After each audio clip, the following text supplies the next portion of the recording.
Virtual Fun Art. Web 3. Today I'll be talking about a Web3 game called World of Trinity. I will do a deep dive into the game's economy, gameplay and tactics, and most importantly, reasons why you may want to play it.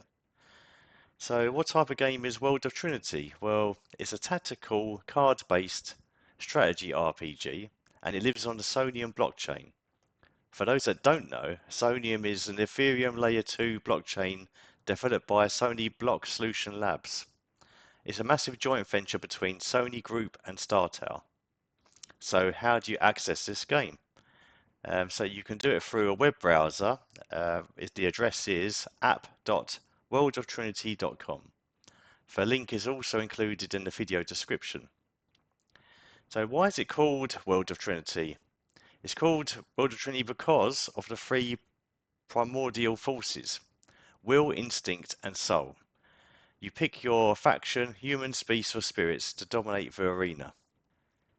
Let's do a deep dive into why it's more than just a card game. So you have the in-game economy, which is gold. This is your start point in the game. You'll need to convert USDC stablecoin into the internal game currency, which is gold. Because the gold is pegged to a USDC stablecoin, it means your conversion always stays at a ratio of 1 to 1. So how do you get gold in the game? You can buy gold directly in-game using your connected wallet. Personally, I use either MetaMask or Rabbit Wallet on my desktop, but the StarTale app is also a great option if you're on the go. So what does the gold actually do in the game? So gold gives you the chance to pull rare cards and build a higher tier deck. But remember, your success depends on how you combine those assets. In World of Trinity, a stronger hand isn't just the one with big stats. It's the hand with the right synergy to shut down your opponent's playstyle. And since these cards are designed to be minted as NFTs, you're essentially building a portfolio of assets on the Soneium blockchain that you truly own. I believe a common question for new users playing this game is that they go and look at the decks and they see that they're actually quite expensive. I mean, the rarest one is $100 and you get 5 cards. So yeah, I even thought about this myself. But before I answer this question, because it's to do with money, I need to first read this quick disclaimer. So this is not financial advice. I'm sharing this for educational and entertainment purposes only. Always do your own research. Okay, so that's the disclaimer. So here is why players are eyeing those ultra packs, in my opinion, and this is based on the sort of research I've done. So provable scarcity is the first reason.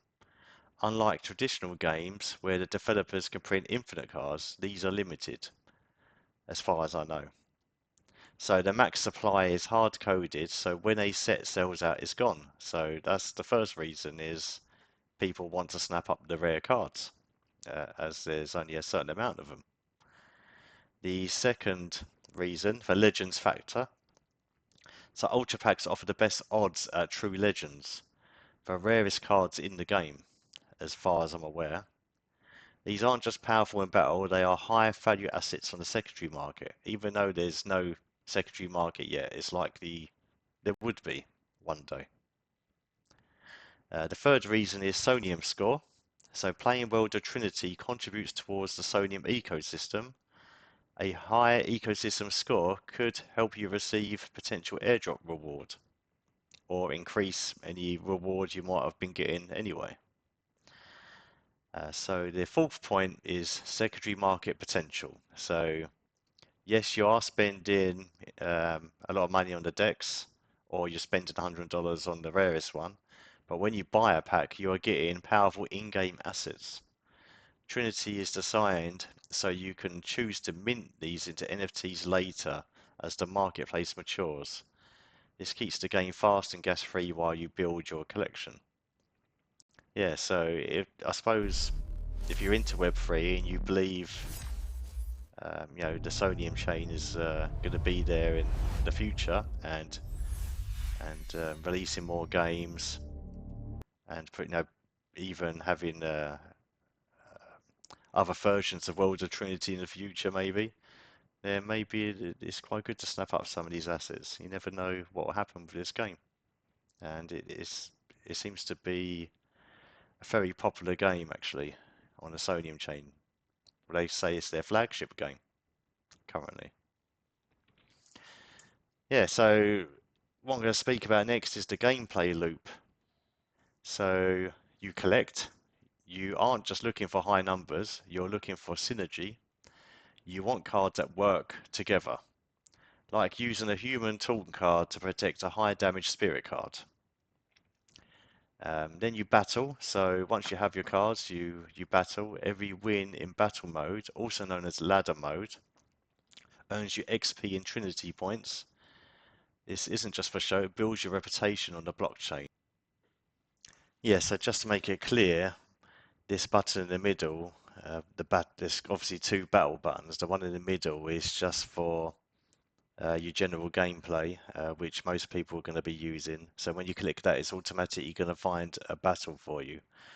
And, and also, when you win a battle, you'll get 10 XP points. If you lose a battle, it's minus 10. So you're only going to level up if you keep winning. Each game will cost you 0.02 in gold, I believe. And yeah, if you're doing well, then you can rank up through this leaderboard. There is another battle button here that you'll notice, but this is actually a wager battle. So if you fancy putting money on it and you have someone in particular you want to challenge, then you can just simply select their name from the list. The main goal is to progress and level up. So unlike other games, you don't play to level up your card stats. It's a fair fight. You actually use gold to pull rarer packs for better tactical options, while your wins increase your account level and your Soneium score, proving you're the top tier player in the Sony ecosystem. So let's talk tactics. I'm not going to say I'm an expert at this game, but I've done the research as much as I could. It's quite a new game, so it's quite hard to know everything. I've read through the white paper on the website, and as much as possible. So yeah, essentially, you're not just slamming cards down. Trinity uses a left to right battle logic. This means your first card on the left is your lead, and I see this as that you could use this to your advantage.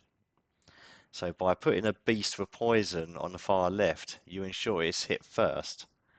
For assault, poison usually deals damage over time or reduces stats. If you hit for enemy first with poison, they are weakened for the entire rest of the round while your other 4 cards attack. So yeah, it's just trying to use the cards that you have to the advantage. So it's saying that if you're able to get your um, poison over to the player, your first hand, then that poison's going to take effect for the rest of the match. So yeah, it seems like the order you do things could be quite important.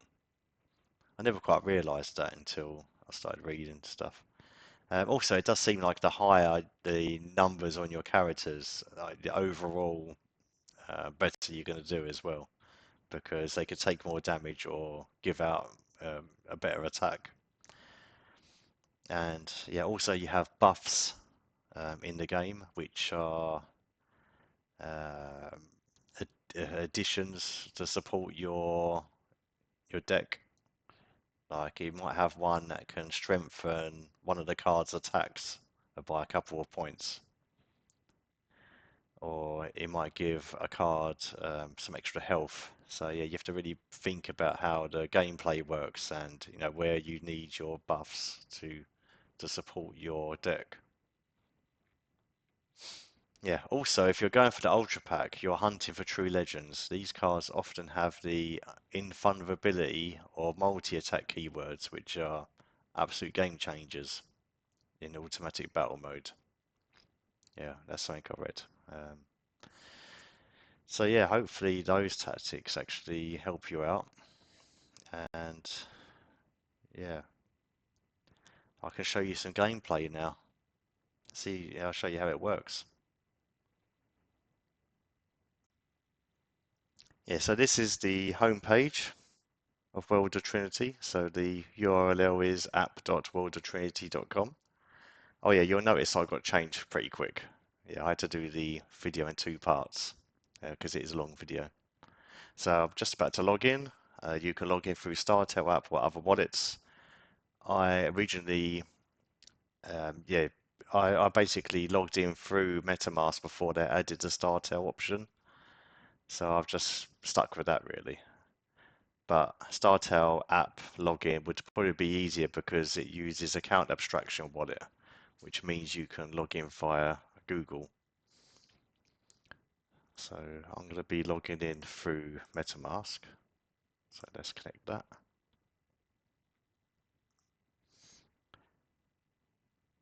Just need to sign something to say I agree. Yeah, so when I first started playing this, obviously I had to convert some cryptocurrency into the gold.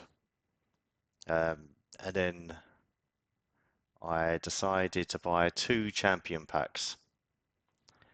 So I had a choice really. Do I get two champion packs or one ultra pack? I picked a champion pack just so I've got enough cards to play.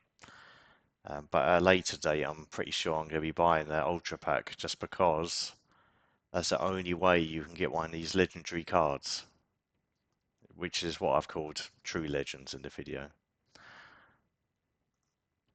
Yeah, so that's a game changer, but that is, um, yeah, it's quite expensive to get that, but it'd be worth it because having one of those will help my gameplay. Yeah, that's all you need really to get started, and you can go and do you can go against a particular player, like if you know their address or name, and you can even put a wager on it. So you can say, I'm that good, I believe I'm going to beat you if I put this amount of money on it. But I think most people would just pick the normal mode where they just battle. So you just click this and it automatically find a battle forum. So that's the easiest way. I haven't actually done manual mode yet, but I could show you that after I've done your auto mode. So let's go and get a battle. So at the moment it's just finding someone who's online who's available to play against me. Yeah, so before you start the match you can reshuffle your cards around or adjust your strategy. You can also have different decks, but I haven't got enough cards to have that. So I'm just going to click start.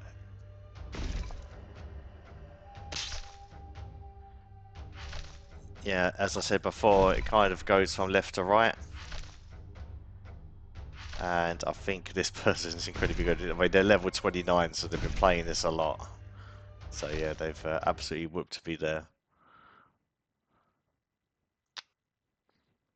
Let's try the manual mode. Let's see what the difference is. So you completely control the battle process manually. So that's interesting.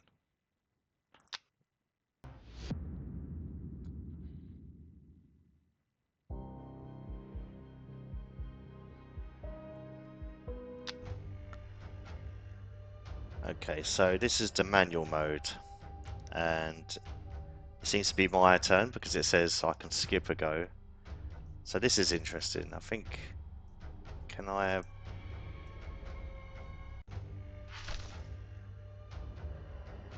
Yeah, so I think whereas automatic mode, it actually goes from left to right in the order that you're allowed to have your turn. I'm not sure if this one allows you to do any order you want.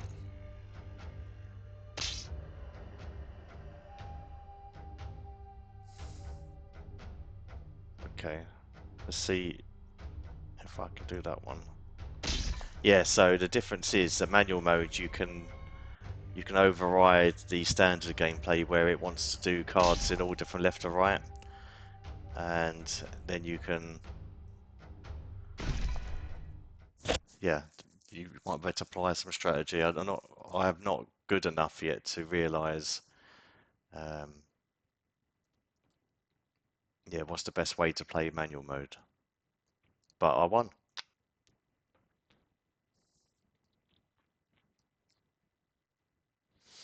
Yeah, so that's pretty much World of Trinity. It is very easy to play. It's very easy to um, yeah, learn about it and adjust your strategies. And I do recommend it. I recommend you have a go. I'm not quite on the leaderboard. I think what I've learned from this is that I'm not particularly good, but then I've not tried to be. I've yeah, I've just done it for review purposes. But I do think I've learned enough skills to have a better deck in the future. I know roughly how it works, like the mechanics of it.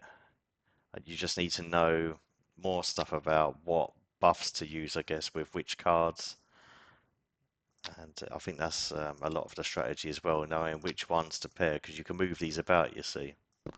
And when you buy those card decks, you do get some buffs with it, along with some cards, totally at random. And yeah, I think I just need to work on my strategy a bit more. Okay, yeah, if you liked the video, please like, share, subscribe. Okay, see ya. Subscribe for more virtual fun art Web3 guides.